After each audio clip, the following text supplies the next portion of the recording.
बिस्मिल्लाहिर्रहमानिर्रहीम। अस्सलाम वालेकुम dear students. I am professor Mohammad Bilal, head of commerce department Apex group of colleges Raska campus.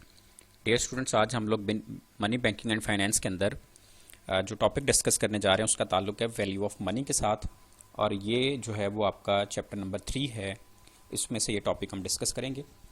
तो value of money से क्या मुराद है, ठीक है जी, और जो वैल्यू ऑफ मनी उसके अंदर जो चेंजेस आते हैं उसके क्या काजेज़ हैं, और देन उसके बाद हम क्वांटिटी थ्योरी ऑफ मनी जो है उसको इंशाल्लाह डिस्कस करेंगे। तो आइए जो है वो हम अपने लेक्चर को जो है वो स्टार्ट करते हैं। तो सबसे पहला क्वेश्चन ये है कि जी वैल्यू ऑफ मनी से मुराद क्या है। तो वैल्यू ऑफ मनी से मुराद है परचेजिंग पावर, ठीक है। किसी भी मुल्क की जो करेंसी है, ठीक है जी, वो क्या आपको अशिया या खिदमात ख़रीद कर दे सकती है, या आपके पास अगर एक स्पेसिफिक जो है वो अमाउंट ऑफ मनी है तो उसमें आप कितनी अशिया या सर्विसेज ख़रीद सकते हैं, तो ये उसकी वैल्यू को रिप्रेजेंट करती है। मिसाल के तौर पे कि रुपी जो है वो पाकिस्तानी रुपी आपको पाकिस्तान में क्या ख़रीद कर दे सकता है, this will represent the value of money. तो वैल्यू ऑफ मनी जो है ये एक रिलेटिव कॉन्सेप्ट है जिसका जो कि एक्सप्रेस करता है relationship between a unit of money and goods or services that can be purchased with it, कि ये दो चीज़ों के दरमियान जो है ये रिलेशन रिप्रेजेंट करता है। एक है जी unit of money, for example आपके पास 100 रुपीज़ हैं, तो 100 रुपीज़ के अगेंस्ट आप कितने गुड्स या सर्विसेज बाय कर सकते हैं, this will be called value of money.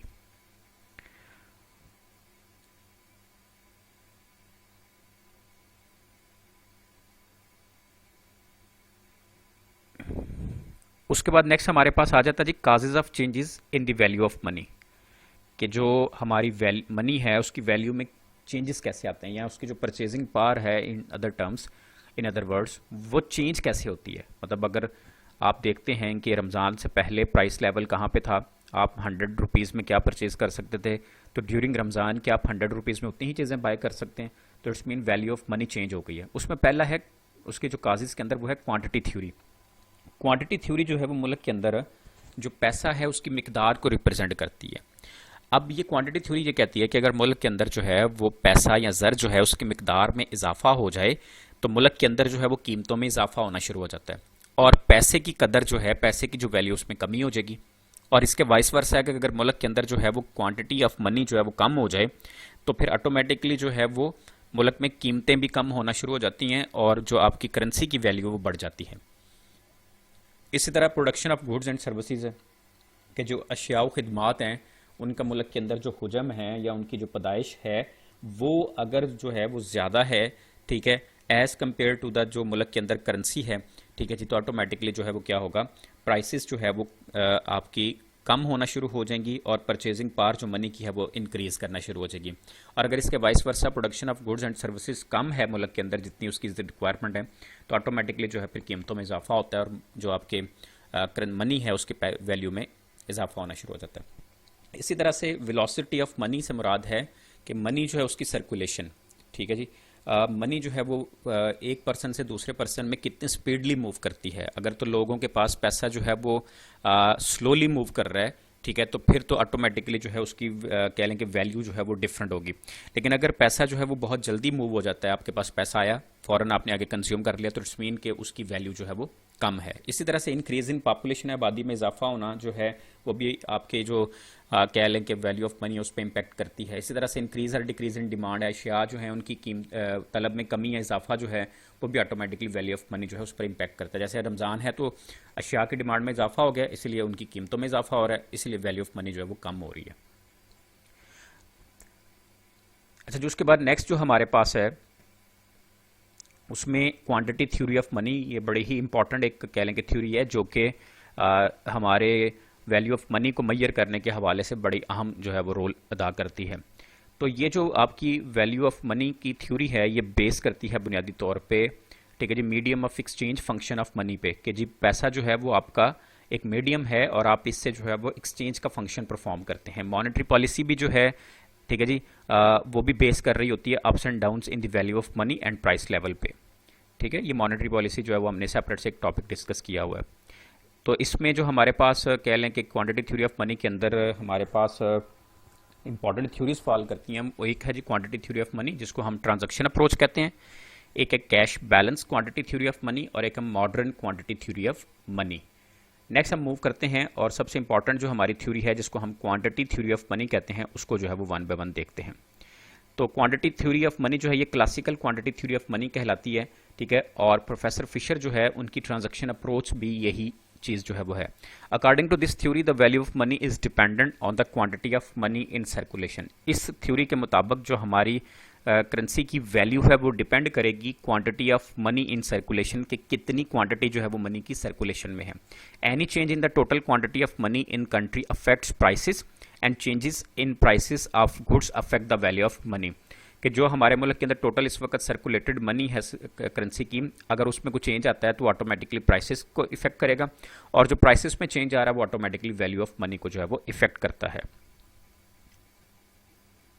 अब हम यहाँ पे इसकी डेफिनेशन देख लेते हैं। अकॉर्डिंग टू आयरविंग फिशर जो है उसके मुताबिक वो डेफिनेशन क्या करते हैं, वो कहते हैं जी अदर थिंग्स रिमेनिंग अनचेंज, बाकी चीज़ें जो है वो अगर एज इट इज़ रहें, as the quantity of money in circulation increases, जो पैसे की क्वांटिटी जो है मनी की वो सर्कुलेशन में अगर वो इजाफा हो जाए उसमें the price level also increases, मुल्क में कीमतों में इजाफा होगा।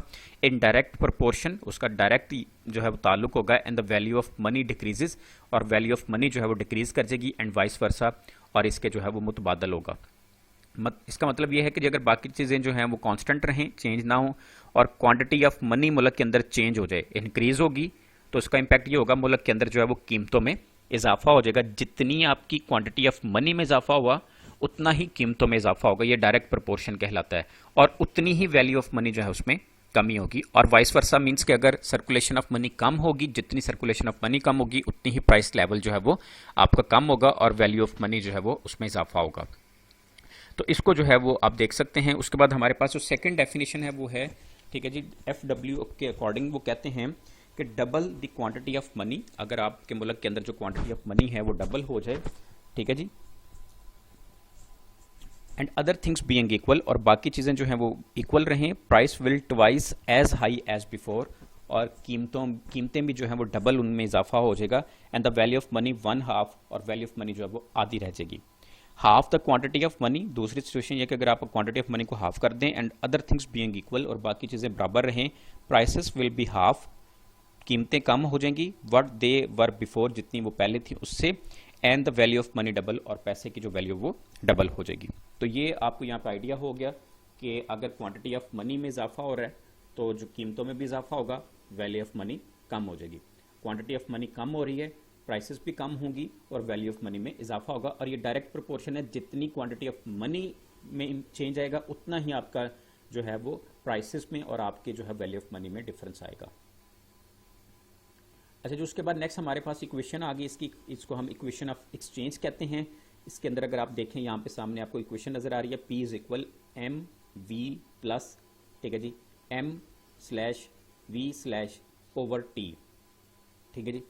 तो अब यहाँ पे P जो है ये रिप्रेजेंट करता है जनरल प्राइस लेवल को, M रिप्रेजेंट करता है क्वांटिटी ऑफ मनी और स्टॉक ऑफ मनी को, V velocity of money in circulation, T volume of transactions, that is number of goods to be bought and sold through money, M/क्रेडिट money को, V/वेलोसिटी of credit money को, ठीक है जी। और in this formula वो जो V प्लस M/V जो है represent supply of money and demand for money equals to supply of money. तो अब इसमें ये है कि वो कह रहा है कि जी ये रिप्रेजेंट करता है फार्मूला कि जो हमारे सप्लाई ऑफ मनी और डिमांड ऑफ मनी है वो दोनों इक्वल हैं, जितनी आपको रिक्वायर्ड है मनी उतनी ही मार्केट के अंदर सप्लाई है। नेक्स्ट हमारे पास इसकी एक एग्जांपल है। हम सपोज करते हैं कि हमारी जो मनी की कह लें कि इस वक्त क्वांटिटी है वो 300 है, जो क्रेडिट मनी है उसकी क्वांटिटी 100 है, जो हमारी नॉर्मल मनी है उसकी वेलोसिटी 2 है, और जो हमारी क्रेडिट मनी है उसकी वेलोसिटी भी 2 है। हम फार्मूले में पुट करते हैं 300 multiply by 2 plus 100 multiply by 2 over 40, ठीक है जी। 40 is the number of transactions, ठीक है, तो आंसर आ गया 20। अब अगला ये है कि अगर हम अपनी जो यहाँ पे सर्कुलेशन या क्वांटिटी ऑफ मनी है उसको डबल कर दें, अगर डबल किया तो नॉर्मल मनी 600, आपकी क्रेडिट मनी 200, बाकी चीज़ें सेम रहनी है। पहले भी आपने डेफिनेशन में देखा कि बाकी चीज़ें सेम होंगी, क्वांटिटी जो है वो चेंज आ रही है उसके अंदर। अब जैसे ही आपने डबल किया बाकी चीज़ें जो है वो सेम है, सिर्फ आपने क्वांटिटी ऑफ मनी को जो है वो चेंज किया, डबल कर दिया। आप देखें यहाँ पे 600 multiply by 2 plus 200 multiply by 2 divided by 40, तो ये जो है वो आपके पास यहाँ पे आंसर आ गया ₹40। डबल हो गया। अब सेकंड के बाद थर्ड ऑप्शन है कि अगर आप अपनी जो मनी की क्वांटिटी है उसको 50% हाफ कर दें तो 150, ठीक है जी, इसका 150 हो गया, इसका भी 50 हो गया, मल्टीप्लाई बाय 2 40, आंसर इसका जो है 15 आ गया। तो ये जो है यहाँ पे रिप्रेजेंट करता है कि अगर आपके मुल्क के अंदर जो क्वांटिटी ऑफ मनी है जिस प्रोपोर्शन से वो चेंज होगी ऑटोमेटिकली उसी प्रोपोर्शन से प्राइसेस जो हैं वो भी चेंज होंगी। अच्छा, यहाँ पे कुछ इसकी अजम्पशंस ली गई हैं इस थ्योरी के अंदर।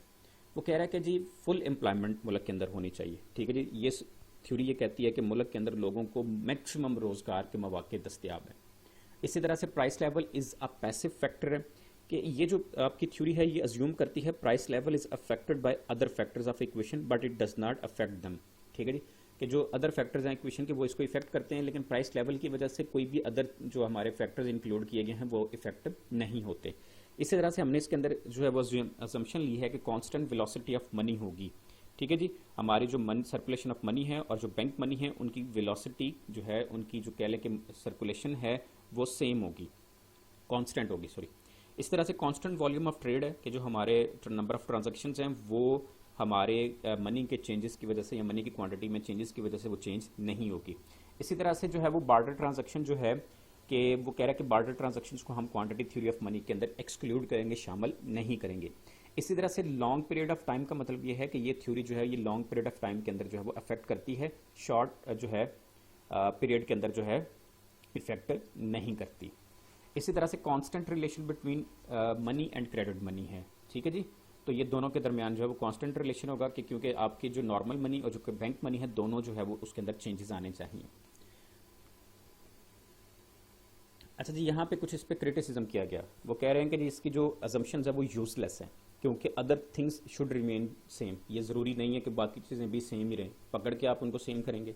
डिपेंडेंट वेरिएबल जो है वो कह रहा है कि जी अजम्पशन जो है वो कह रही हैं कि वो आपस में इंटरलिंक्ड है, ठीक है। एक वेरिएबल के चेंज होने से दूसरा वेरिएबल जो है वो चेंज होना ज़रूरी है, लेकिन लाजमी नहीं कि प्रैक्टिकली ऐसा हो। इसी तरह से सर्कुलेशन ऑफ मनी जो है वो कह रहा है कि जी मुल्क के अंदर जो सर्कुलेशन ऑफ मनी उसको मैयर करना बड़ा मुश्किल है। इसी तरह से उसकी वेलोसिटी जो है वो भी कैलकुलेट करना मुश्किल काम है। इसी तरह से डायनामिक थ्योरी है। डायनामिक थ्योरी ये है कि ये इसके अंदर चेंजेस आ रहे हैं, ये कांस्टेंट नहीं है, इसलिए ये वैल्यू ऑफ मनी को एग्जैक्टली मैयर नहीं कर सकती। उसी तरह से नेक्स्ट इस पे जो क्रिटिसिज्म आया वो सप्लाई साइड है। सप्लाई साइड ये कहता है कि जी ये थ्योरी एक साइड को क्वांटिटी मनी को जो है वो कंसिडर करती है कि आपने क्वांटिटी मनी जो है वो डबल कर दी, but it is not possible to half the quantity of money. अगर आप चाहें तो आप किसी भी सूरत में क्वांटिटी ऑफ मनी को हाफ नहीं कर सकते, सिर्फ आप जो है उसको डबल कर सकते हैं। इसी तरह से प्रोपोर्शनेट चेंज है कि अकॉर्डिंग टू फिशर कि इंक्रीज जो डिक्रीज है आपकी क्वांटिटी मनी में वो सेम उतना ही चेंज लेके आएगा प्राइस लेवल में, जो कि हिस्ट्री बताती है कि हकीकत में ऐसा मुमकिन नहीं हुआ।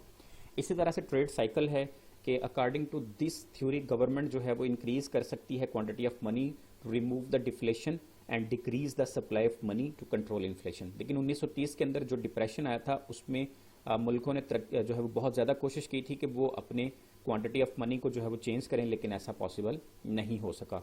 Ignores the rate of interest. वो कह रहा है कि जी एक अदर इसका जो सीरियस डिफेक्ट है वो ये है कि ये थ्योरी जो है वो इंटरेस्ट रेट को जो है वो कंसिडर नहीं करती। तो ये था बड़ा इंपॉर्टेंट आपके क्वेश्चन जी क्वांटिटी थ्योरी ऑफ मनी या वैल्यू ऑफ मनी के हवाले से। तो इस हवाले से अगर कोई आपको क्वेश्चन होगा तो वो आप सेपरेट से जो है वो पूछ सकते हैं। Thank you very much.